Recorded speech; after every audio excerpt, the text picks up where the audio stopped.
Hey everybody, it's your girl Charlotte Van Horn with Black Expats in Panama, baby. And guess what? I am so excited to be here today with Miss Jessica Ramesch. Jessica is the Panama editor for International Living, and I'm sure that a lot of you know what International Living is and what they do. And we just want to talk to Jessica and learn more about her, learn more about what International Living is doing, and help her to expand and learn more about her. So, hey, Jessica. Hello, how are you, Charlotte? I am doing good. And just as a sidebar, I just want to say that Jessica interviewed me about a week ago for a pilot program that she can tell you more about. But when I tell you, sometimes you just talk to people and you be like, I love her. That is all. And that is how I feel about Jessica. I mean, Jessica, you have such a unique story. You're such an authentic person, and I just thought about you for days, after we I spoke. do too. And it was like we just connected. So I'm so happy that you have been able to take the time to meet with us today. So please do introduce yourself and tell us a little bit about Jessica and how long you've been with International Living. Okay, well, hi, everybody. As Charlotte said, I'm Jessica. I've been writing for International Living for about 15 years now. It's been a little while, and I am their Panama editor, also, as Charlotte mentioned. So basically, I write a lot of International Living's Panama articles, and I do a lot of speaking as well at International Living seminars, which with the current situation, more like webinars, but Right, I do a right. lot of talking about Panama as a great place to retire and relocate. So that's basically what we focus on. And a lot of our readers are pre-retiree or retiree age people from the US and from Canada as well, who are just looking to live a better life, maybe make their dollar go a little bit further beyond North America. Okay. So you said something, you said pre-retiree. Now, when you say pre-retiree, tell me about that demographic. Yeah, we have a lot of people that, and people are thinking about this, as you know, Mhm. earlier and earlier. So we have a lot of people that are, they're only in their 40s or 50s, but they're already starting to do the math and to say, I can't retire on this where I'm living right now in the US or in Canada, much like you and I had this discussion. Yes, We yes, talked about that a yes. lot. And so when they punch into their search engine, retire outside of the US, retire abroad, retire overseas, they International Living generally is one of the first results that'll pop up in your search engine. And what they're looking for is what we're talking about. Where is it that you can live a comparable lifestyle, a comfortable lifestyle, where things are a little modern and familiar, so it's not so jarring to make Right. that change, but at the same time where I can assimilate, blend in, fit in, make friends, and just make my dollar go a little bit further, maybe Yes. enjoy, not just subsist, but enjoy my lifestyle, Yeah. have a little bit more of an upgrade in my lifestyle. Hmm. That is, yeah, that is true.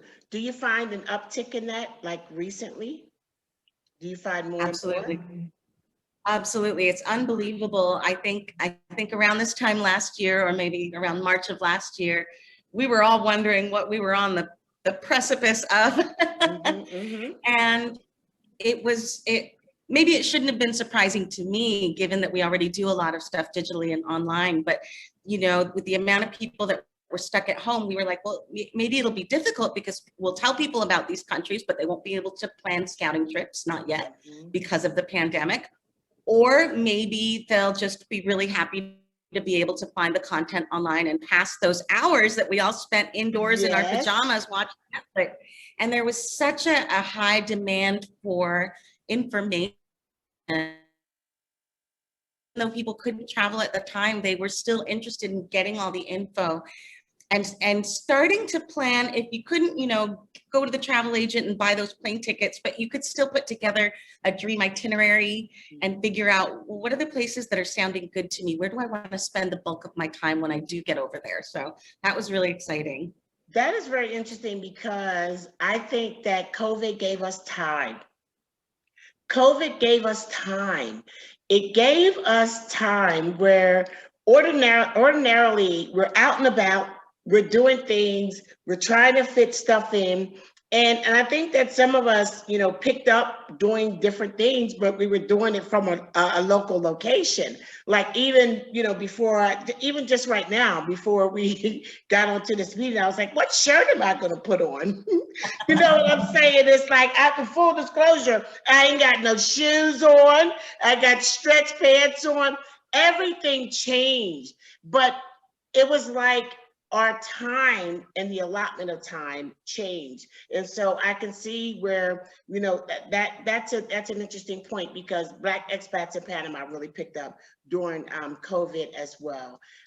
So that's interesting, and that's good to know, because a lot of people come to like Black expats in Panama, they say, well, I'm not old, just to put it plainly. I'm not old, I'm not, near retirement yet, but I'm thinking about it. And then with the nomad, what is it? The nomad expat, is that what they call it? Digital nomads, all that. Yes, yes. So they have different options. So yeah, thank you for sharing that, because we definitely want to, people to know that this is all inclusive, right? So now, when we were talking the last time, we were talking about your background. And I just need you to share a little bit of your amazing background with us. Yes, well, like the US, Panama, you wouldn't know it, but Panama is also a country that was very much built by immigrants. So my family actually came to Panama from India. Both my mother's side of the family and my father's side of the family from India. My mother and my father were born in what is now Pakistan, but that country did not exist when my parents were born. All of that was India. And in 1947, when greater powers decided that they needed to split these territories into two separate countries, there was basically this big diaspora, refugees on both sides that felt like, or were pushed to leave, felt like they had to flee, and became refugees and had to leave behind their homes, their lands, everything they knew, and find a new place to make a home. And many of the people that were in what is now Pakistan crossed over into India, and vice versa. It was difficult on both sides. My family, on my mother's side, my grandfather crossed over into India proper, and then had an uncle in South America, in Chile. Uh-huh. So he ended up going there to see if he could make his fortune there. And then when he was there, he kept hearing about Panama. So he ended up coming to Panama. This is around 1949, 1950. Hearing that the Panama Canal was making people so much money, there were so many opportunities. And for South America and Central America, this was the land of opportunity. Right. So he moved to Panama, and then once he had gotten settled, he sent for my mom, his daughter, and they came over on a big steamer ship from India to Panama. Wow. I don't think people think of those kinds of stories, So, okay, so then they came over here, and then what happened?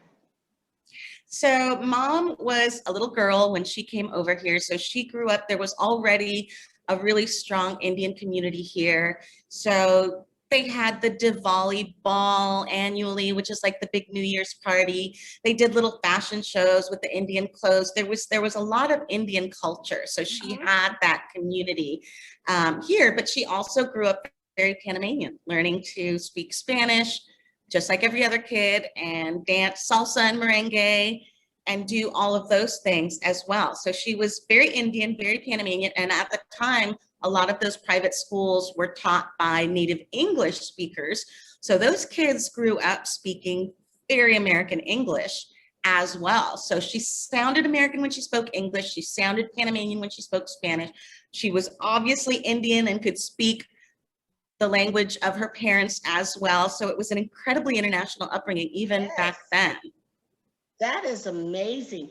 And I don't think that, I concentrate on the West Indian background, as far as the people of color in Panama. And I think that to know that, India, had this relationship too, and that your mom could dance the salsa, she knew English. That's an amazing diversity in bringing you up. So, okay, so tell me more.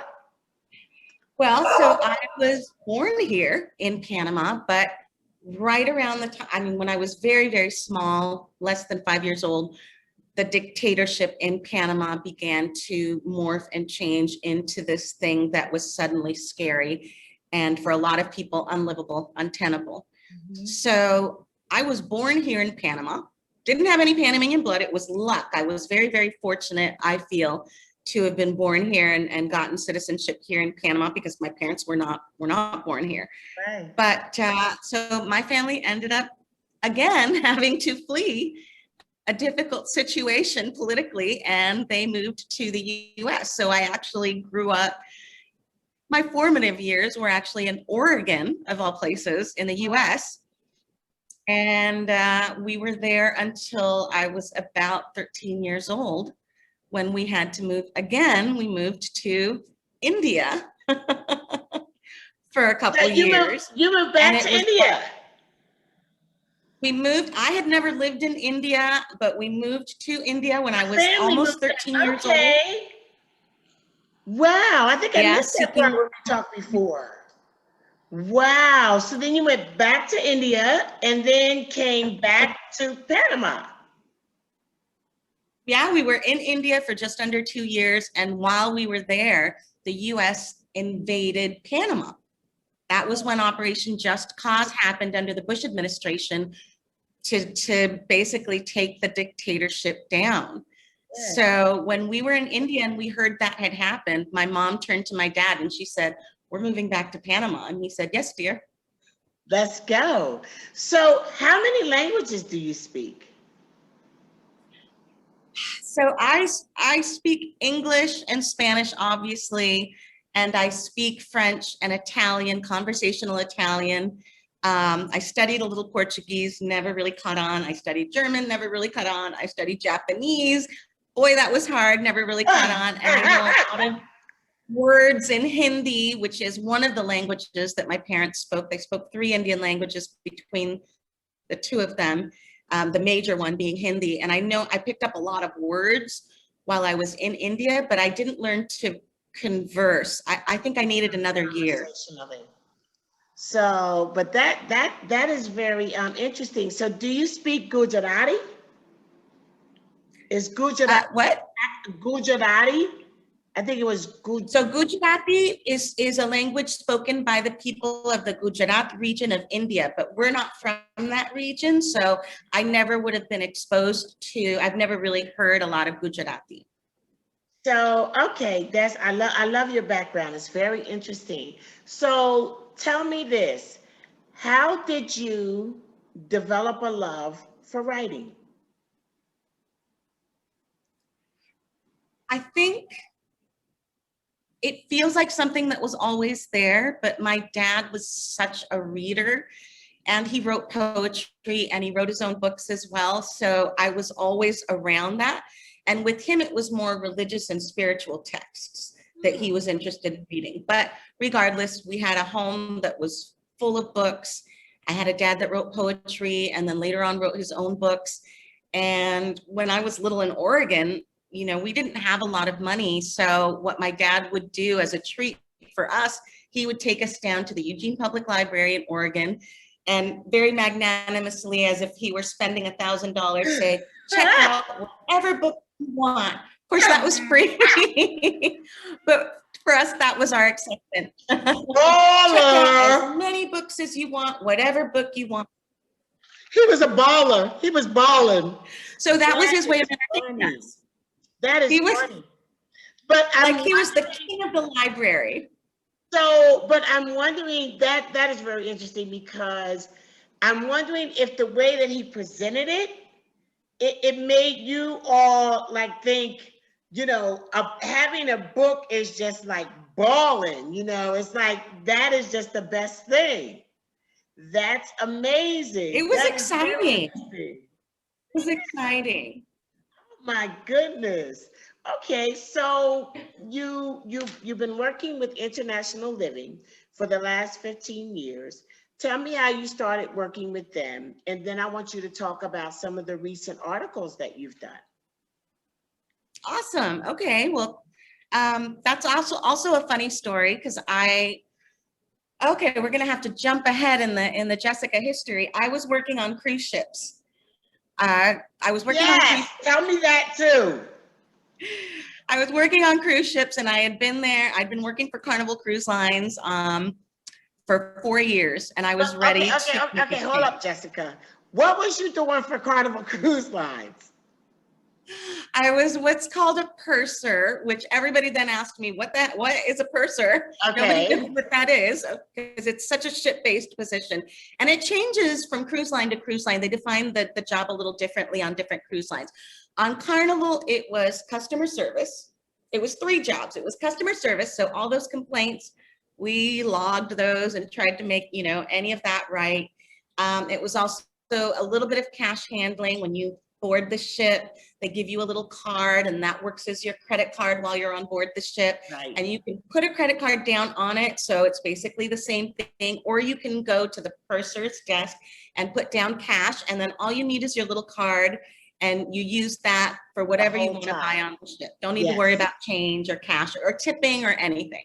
So we did that cash handling, and we also did all of the port paperwork and customs and immigration paperwork for the ship to be able to dock in all of the different countries, all of the different ports that we would visit.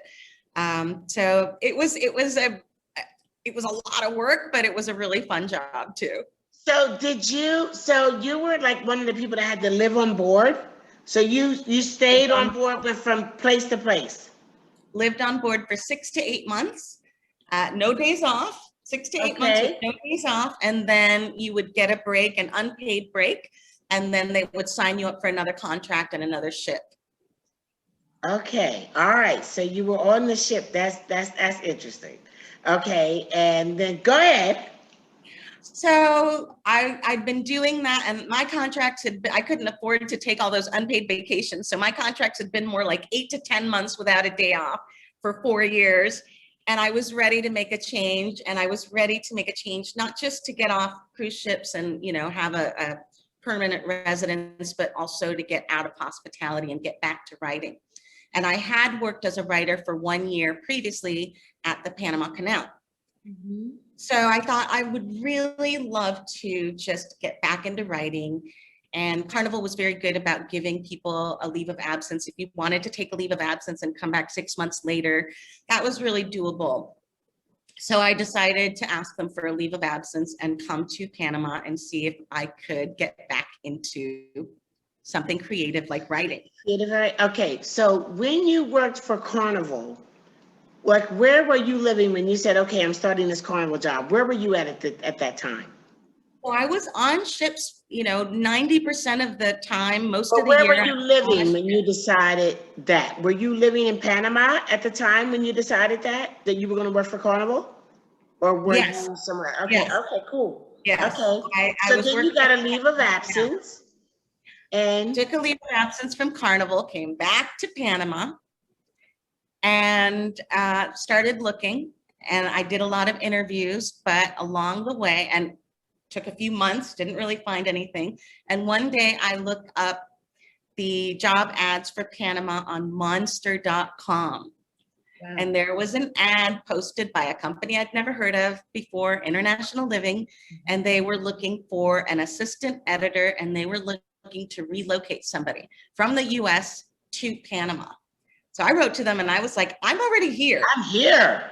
Yeah, I can save you some money. You can save some money. You don't have to pay to relocate me. I'm here. Wow. So they were looking for an assistant editor. So when you started out, you were an assistant editor.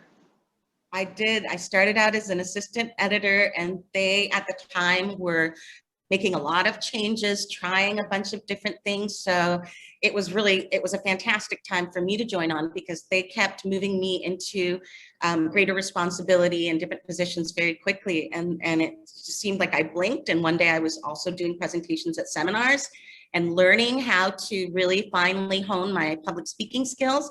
And then the next thing I knew, they were putting me down as their Panama editor, and I was getting to do this book about Panama. So it was really an exciting time.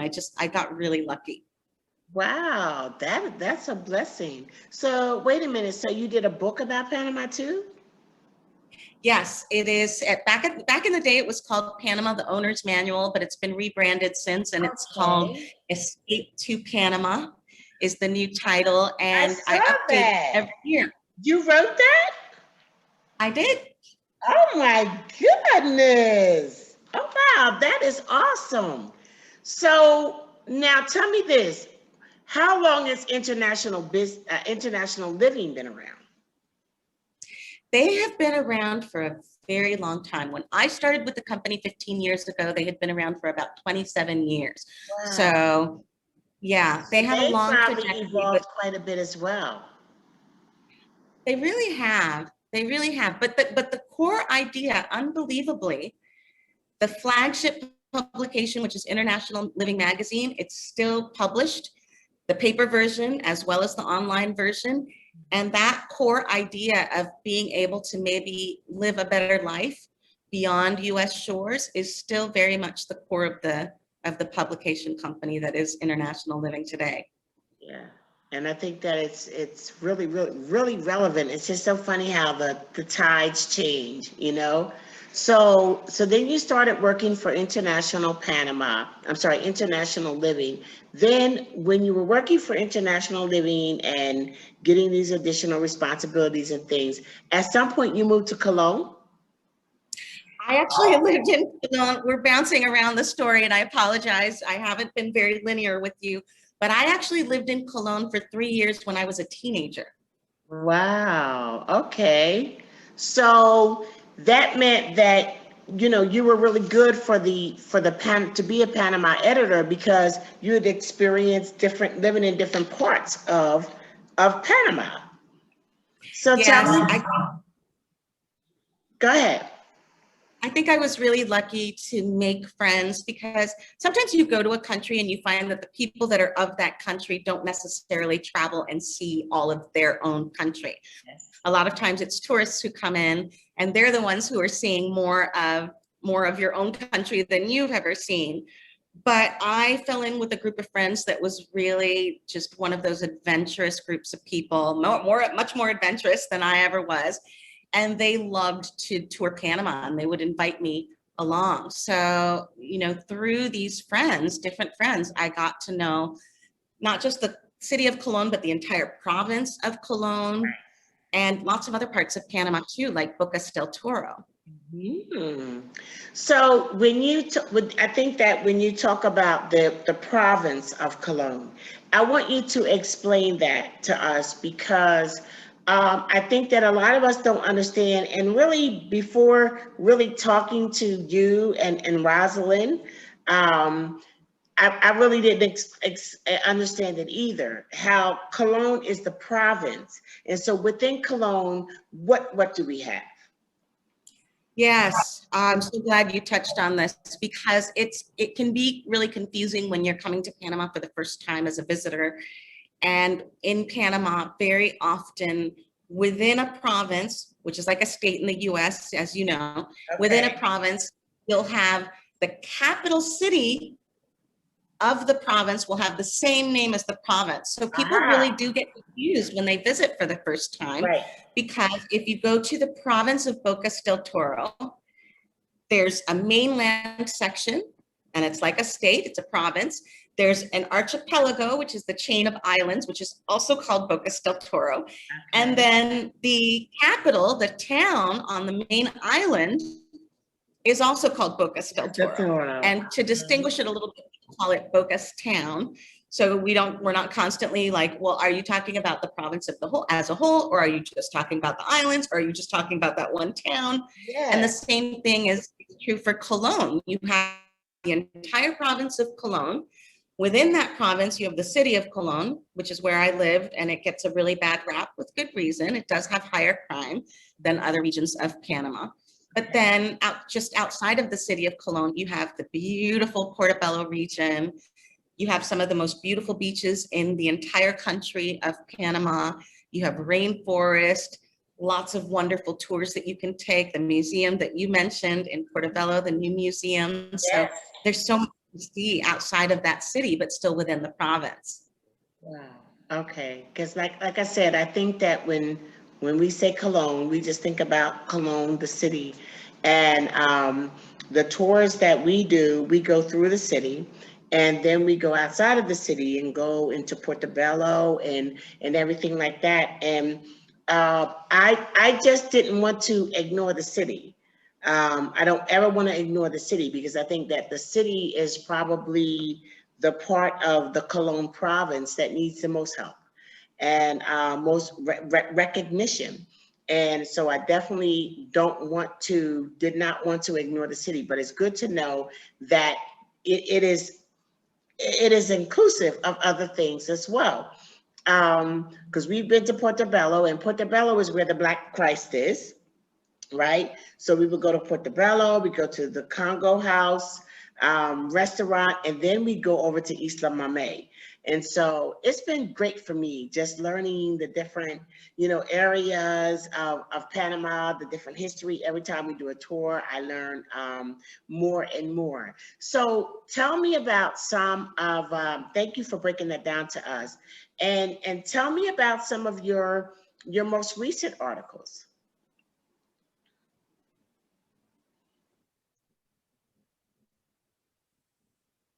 Can you hear me? Okay. Yes, I froze for just a second, but I think we're back now. Okay, So we're good. Yes. I'm actually really excited because in writing for International Living, we've typically focused on some of the better known expat communities here in Panama. Places like Boquete, which is in the mountains and enjoys slightly cooler weather. It's a great location for expats that can't maybe take the heat at sea level. I prefer living at sea level, as you know, and you are too. You're living, when you're here, you're in Panama City as well. Yes. But we had never really spent any time covering the Cologne province. And part of that was because the infrastructure just wasn't good enough to appeal to any number of expats who, for part-time or full-time living, are looking for somewhere with stable enough internet that they can still watch Netflix or maybe even do a little business and that type of thing. But over recent years, it really has gotten better. That Portobello region, the internet's gotten better, the cell phone connections have gotten better, availability of produce, back in the day, you could find tomatoes, cucumbers, onions, and carrots, but none of the fancy stuff that we're accustomed to seeing in US supermarkets where you walk in and they also have artichokes and asparagus and tofu dogs, tofurkey, and, porterhouse steak if you want to buy something really fancy. You have everything. Yes. But that wasn't the case there. But now it's really gotten better. So for the first time this year, the April cover story, we decided, I usually do one cover story a year for International Living magazine.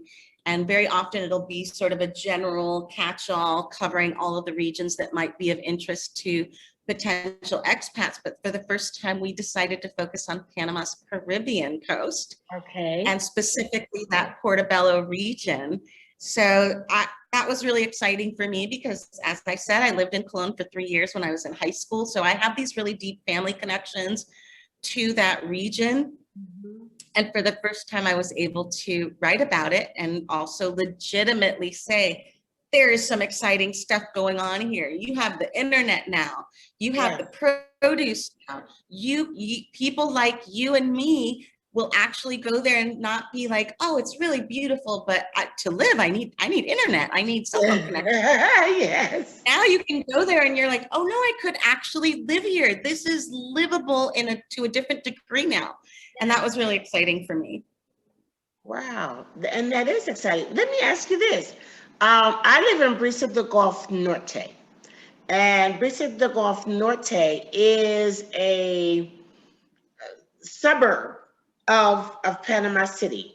And the one thing, when I first started delving into Panama, the one thing that I found out was that there was a whole lot of talk about Coronado and Boquete. Nothing in between, nothing outside of, and there is just so much more. So have you explored the suburbs of Panama City? Have you explored expats living in those areas? And I just thought of that.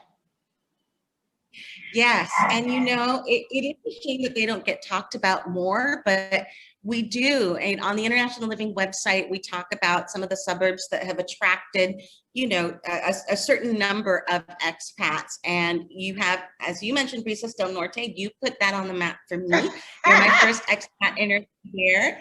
We also have Costa del Este, which is very popular, one of the first really, truly urban planned Panama City communities. Panama Pacifico, Yes. which is just over the bridge of the Americas. It's amazing. I so love that. Beautiful. Santa Maria. And Santa Maria, one of the newest ones with it's very, very high end. Not everybody who comes to Panama wants to spend that much, but if you're wanting to live somewhere a little more resort-like with the golf course, with the hotel on site, and with the variety of residences, and it's very, very close to Panama City, so beautiful on the water. You really have the best of all three worlds. So yeah, the suburbs of Panama City now have a lot to offer. Are dope. They are dope. The suburbs are dope. And I think that the suburbs, for example, Brisa de Golf Norte, for me, who I want to learn the language. So I don't want to be somewhere where it's a bunch of expats speaking English and I'm not getting to learn. Brisa de Golf Norte, which by the way, is conveniently located 15 minutes from the airport. I'm looking for a check from Brisa de Golf Norte. But anyway, it's conveniently located. I like the fact that it's conveniently located to the airport, 15 minutes, conveniently located to Panama City, 15 minutes, right off of the highway, Corridor Norte. It's very much like a US turnpike or, hot lanes or something like that. And not that far from the more popular beaches in this in the areas closer to the city. I would say Coronado is and Gorgoda. They're the more popular beaches, like to really want to go to. It's no more than like an hour and a half at the most. So I think that they have a lot to offer. So I just wanted to ask that. And if you decide you want to interview anyone from Brisa de Golf Norte, I'll be more than happy to oblige, but because I love it. I do. I think that it's the only place I've ever considered living in Panama. When we went to Brisa de Golf Norte and we saw the model home for a community that was dirt, I was just like, this is where I want to be. And I've never looked back. I've never looked at another house. I've never looked at another area. I've never been to another place in Panama that I felt like home.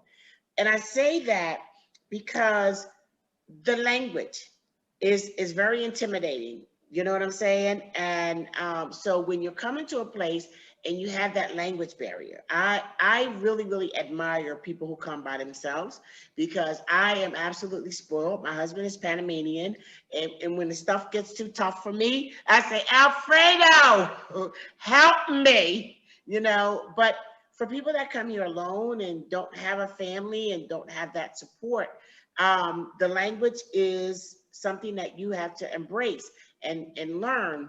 But when you move to a place like Brisa de Golf Norte, it is just enough to make you feel at home.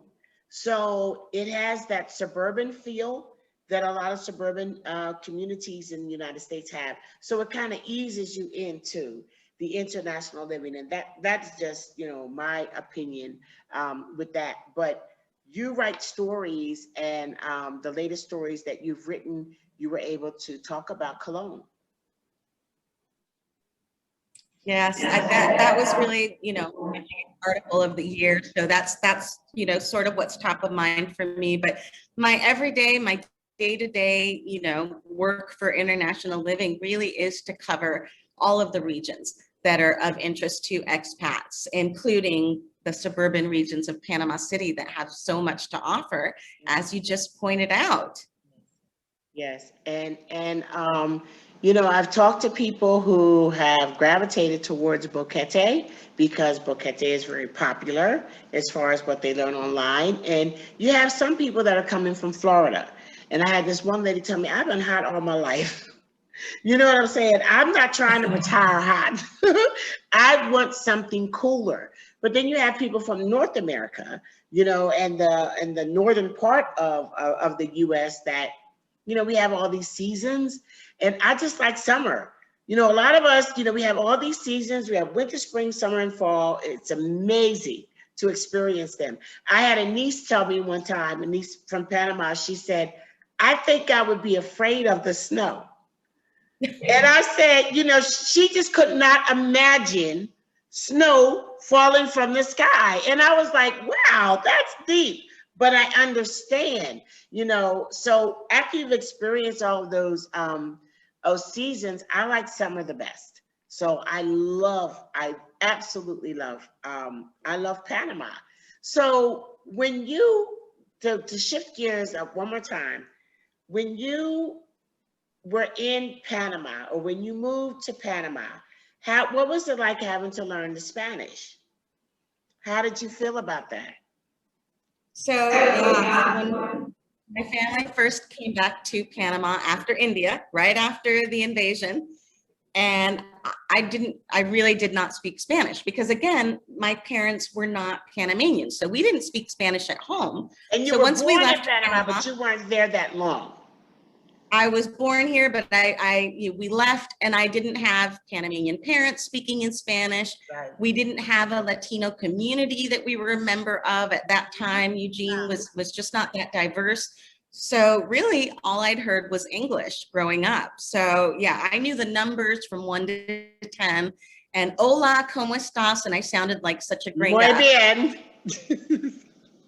Exactly. And I was young, so I was a brat. I didn't want to have to learn another language and go to school and do, science in Spanish and math in Spanish, in addition to, learning how to converse in the language. So I was resistant to it at the beginning, and I made a lot of funny mistakes too. I think one of the early lessons that I learned was that you have to be okay with being laughed at. Panamanians love to tease, and they're fun-loving, and you have to be able to take it, because that is how people have fun here. And if you can't, then, that's going to be a little bit tougher for you. For me, I have no problem laughing at myself. I'm a nerd anyways. I've been the punchline a few times. Yeah. So I was like, okay, people are going to laugh when I mix up the word for horse and gentleman, which sound the same when you're learning Spanish. And, instead of saying that gentleman, you're saying that horse. People are going to laugh at you. Yes. And it's okay. My thing was, one time I was trying to be, very, very studied and astute. And I was trying to say Virginia in Spanish. And my husband said, you just said vagina.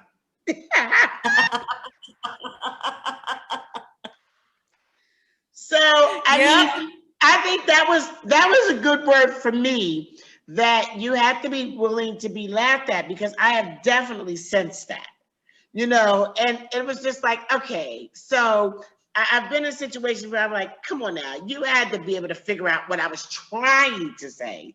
I mean, even though I was not saying it well, because we're in a situation and we're a bank and I'm saying something that sounds like another word. And so I'm glad that you said that because it makes me feel better because I have been clowned a few times. Yes. Okay.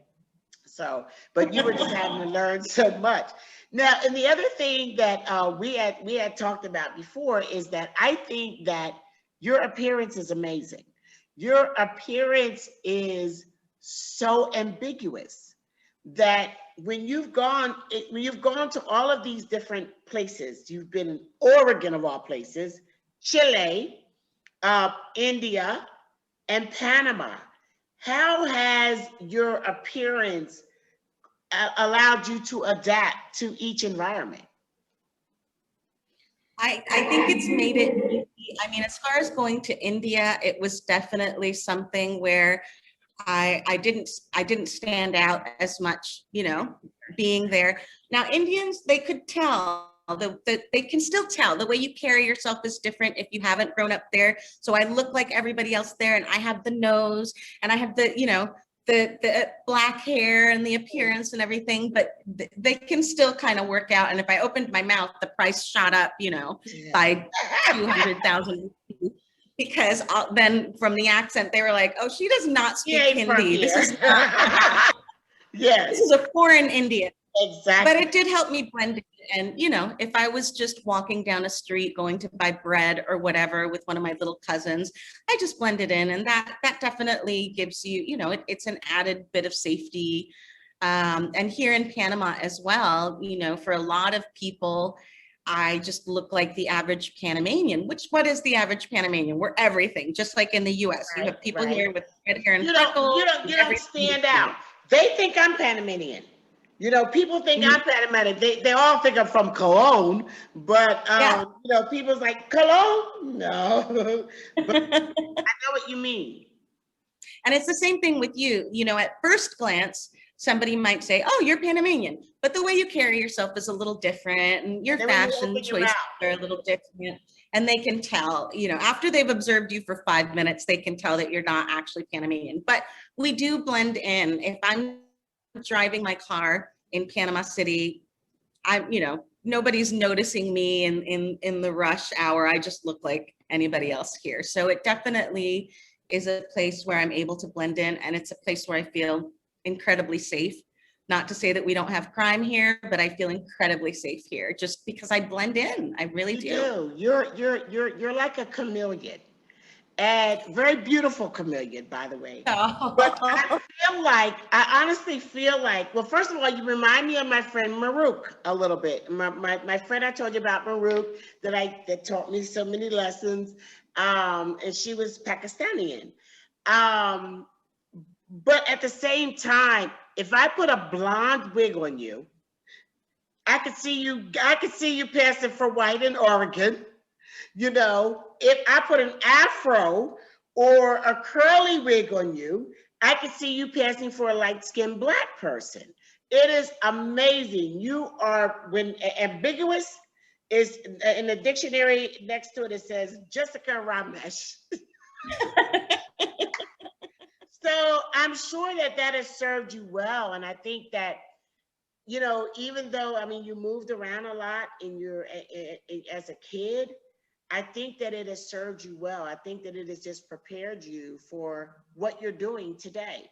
The whole international piece and everything like that. So you are doing a pilot, and I mentioned earlier in the beginning of our conversation that you interviewed me, and I was so flattered that you wanted to interview me, and that you're doing a pilot for international living. It may get picked up and it may not, but do you want to tell us about what you'd like to see? Yeah, It's basically a new idea, something we haven't done a lot of webcasting or podcasting. And of course, that's something that everybody really needs to be doing now, because a lot of people want to listen. Even as you said, you know, I'd rather listen to a podcast or watch a video and be able to just absorb things that way. And for busy people, that's really the way going forward. So I was really excited to be able to be given the opportunity to maybe try out some webcasts for international living and maybe talk to a more diverse group of people than the standard expat that we usually interview, that, you know, is really just has been reading international living for years and has, you know, already really wrapped their head around this idea of retiring outside the US. And I have to say, you're such a wonderful interviewee, just so honest and so no agenda. I said to you, you have this purity of heart that just really comes through. And I so appreciated that you were willing to talk to me, not just about living in Panama, but about being Black in Panama and what your experience had been like, because I can't answer that question the same way you can, and I shouldn't be Unless trying. you And an afro. I could try that. And we'll see if I can pass. One of these days we'll do the experiment with blonde wig and see if I really. Yes, I understand. I understand. But it was exciting for me to talk to you and to be able to say, look, for those of you who are thinking, okay, but what is it like to be a Black expat? I now have this interview with you where I can say, well, you know, how about I let Charlotte tell you, because this is who you need to be hearing from. Right. And I think that a lot of people in my group they'll see this interview, and first of all, they'll see me and you, and they'll say, what? Indians are in Panama too? You know what I'm saying? And so Yes. to be able to have such a diverse community that all just kind of, you know, we blend in together, and it feels good. I love it when I'm in Panama. I love the way being in Panama makes me feel. So we have to go, you know, me and you, we could talk on and on and on and on. But I want to ask you a couple of things just real quick before we do go. Number one is there anything else you'd like to share with us? Number two is, how do we get in touch with you? How do we follow you and through you learn more about international living? Because I'm just going to be absolutely transparent. I was just really not that aware of international living until I met you and Rosalind Baitlin. Is that how you say her last name? Bytel. Bytel. Oh, Lord. Rosalind Bytel, Linden Marina in the Portobello area is just amazing. She introduced you and I. She knows everybody. She is a walking Rolodex. She is so funny. She's like, oh yeah, you know, you meet with her. She's like, oh, you mean, oh yeah, okay. Yeah, you know, my kids went to school with his people, or, you know, I've known him since he was a baby, or then she said, she shows you a picture to prove it. But, you know, that's exactly. That is her. I mean, that is her, and I just love her. I mean, I'm so happy that that I met her, because you know, you and her have just opened my eyes to some things that I wasn't aware of, and one of them is international living. You know, because you've interviewed her. And so there's that interview, and you know, when she was telling me about it, and I didn't want to seem like totally ignorant, like something you don't know what international living is. I didn't want to get that, but when she said, "Oh yeah, international living," I'm like, "Yeah, girl," and then I went and looked it up. So I'm happy to bring international living to my audience. You know, the Black expats in Panama, because it is something that we can definitely use. So I wanted to know how to get in touch with you. Is there anything else that you wanted to tell us, and how we, as the Black expats in Panama, can assist you in any way. So go. So, okay.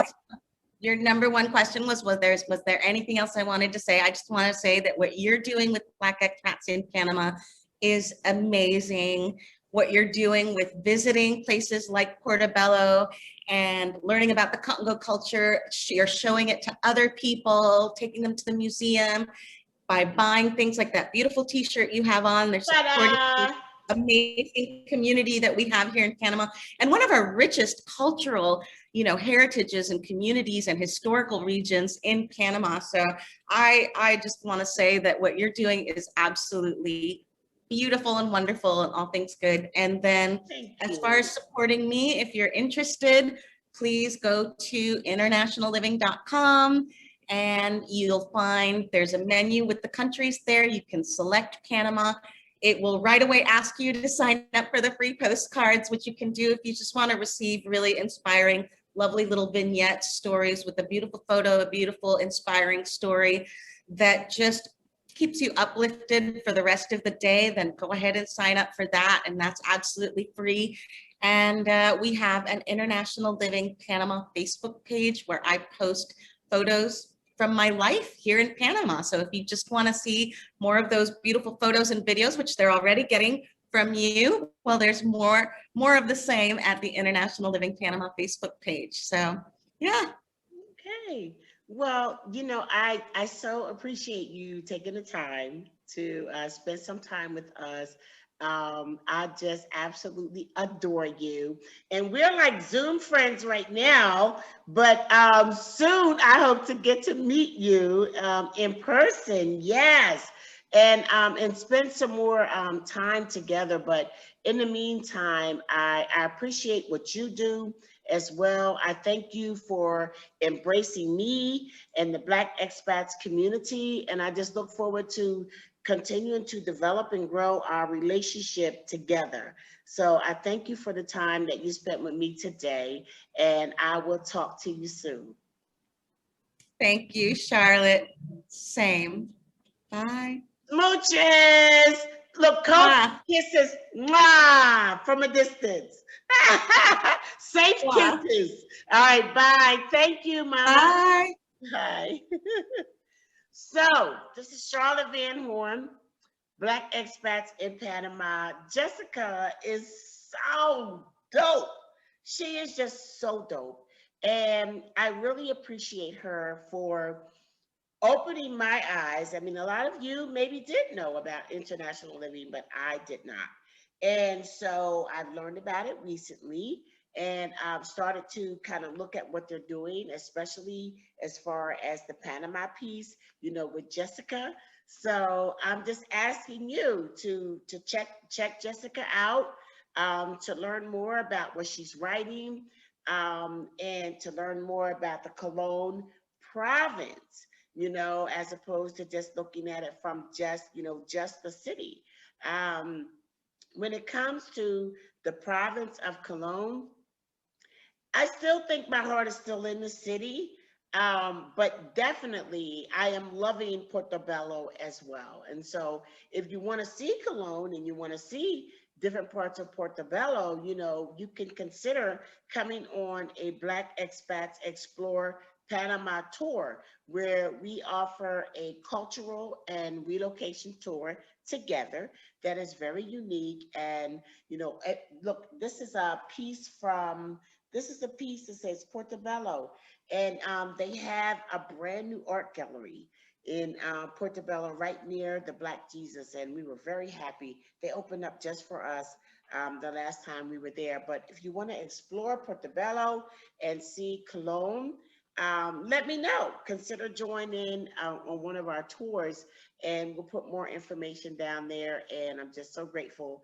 for just the wonderful contacts that we're making in Panama, and so grateful to be connected with Jessica, because she is super dope.